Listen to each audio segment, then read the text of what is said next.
the district and affected the overall achievement of my child and our children. I saw and decided to make the sacrifice and do something about it. I ran for the Board of Ed. For 2+ years, I have fought against the status quo, sometimes alone, to make a difference. Along the way, I have made alliances, some good, some bad, for what I truly believe was for the betterment of the system. I stand here today disappointed and disillusioned with how we got to where we are today. I will not name names or throw anyone under the bus, any of my board colleagues, despite one of them taking the pleasure of bashing me to various different groups. What a way to find out who your friends really are. But I'll get to that later. For the record, this is not about Franklin Walker or any of the 2 candidates, one of which I, and a much smaller minority of board members than a week ago, am still backing. This is about the process, which at one time as the board president I presided over, as well as laid plans for. But before I talk about the process, I do want to clarify something about the resolution of Franklin Walker being added to the final mix. When I ran a few years ago, I received over 7,000 votes. So I have many, many constituents. And as such, I've always tried to do right by everyone, no matter where they lived or whether they had children or not. With that said, I saw no problem seconding Angel's motion to add Franklin Walker to the final mix. I saw no problem having the community compare his credentials against that of the other 2 for superintendent. Many in the community wanted it, so I thought, what harm would it be? But I've gotten beaten up for it. Even though, as a result, when my colleagues threatened to vote differently than me after being steadfast with me for the same candidate for weeks, because as she put it, I was grandstanding. Anyway, back to the process.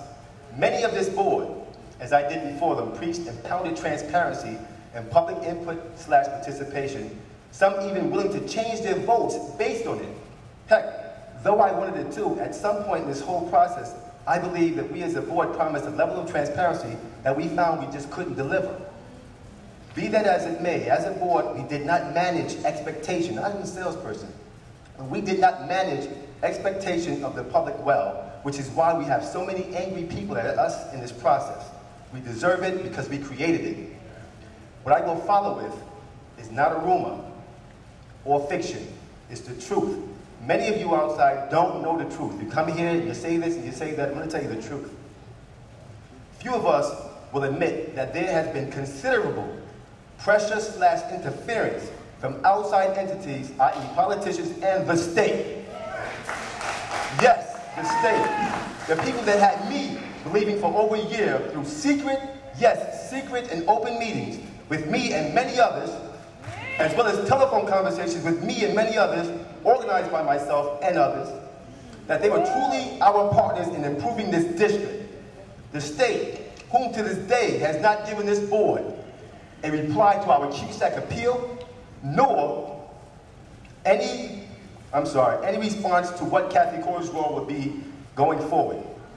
The state that within the last couple of weeks called many of us, even up to the day of the last board meeting just last week. And as a side note, I have an ethics complaint against me from my son's principal, my son's school. And he went to that school since pre-K. So who knows what may become of me after I finish what I have to say here. But you know what?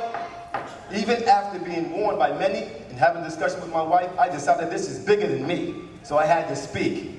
And I'm going to tell you the truth. Here we go.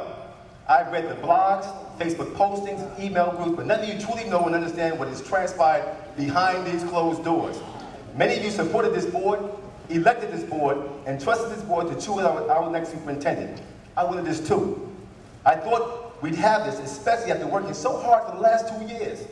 Changing old leadership, meeting with the state, agreeing to work together, having public search forums, bringing in a search firm, then having the same search firm, who has met with the state as well, tell us in April that the state was fine and would be comfortable with any of the candidates that he had given us the interview. Fine, if any of them were chosen to be superintendent. And I'll say that again. The state was fine with any of the candidates that we interviewed to be superintendent. By the way, we had to ask Franklin Walker be part of the process. Anyway, all of this only to find out just last week, the state said, you only have one infinitely qualified candidate, Dr. Lyles. So I'm saying to myself, what happened? We were told that all of our candidates were fine with this state. So this process was not seamless or perfect or even fair, as far as I'm concerned. And this is not one side of Jersey City versus the other side. I agree with Rebecca. This is one Jersey City. You elected us to choose the superintendent. You did not elect us to choose someone based on somebody else's wishes. So all of you out there, all of you opposing sides, again, we have one Jersey City. Do you want us elected officials to choose based on what we feel, what you elected us to do, or based on someone else? This doesn't apply to everyone, but I am acknowledging the presence of outside pressure and interference. I urge my colleagues to reconsider this process and put this decision on hold, and let's work together and make a choice that is ours. Ours. This is not about applause. This is not about applause. You need to understand this. You need to understand this process has been taken out of our hands. Look, this was supposed to be my resignation letter, because I feel I can no longer sit on this board and feel as if I have no more to say. Wait, hold on a second. We got you, we got you. As I feel I have no more say-so in what becomes of this district. I feel like a man on an island all by himself. But I decided to stay and continue to fight for my child and the 28,000 others. Let's do the right thing. It's for our kids.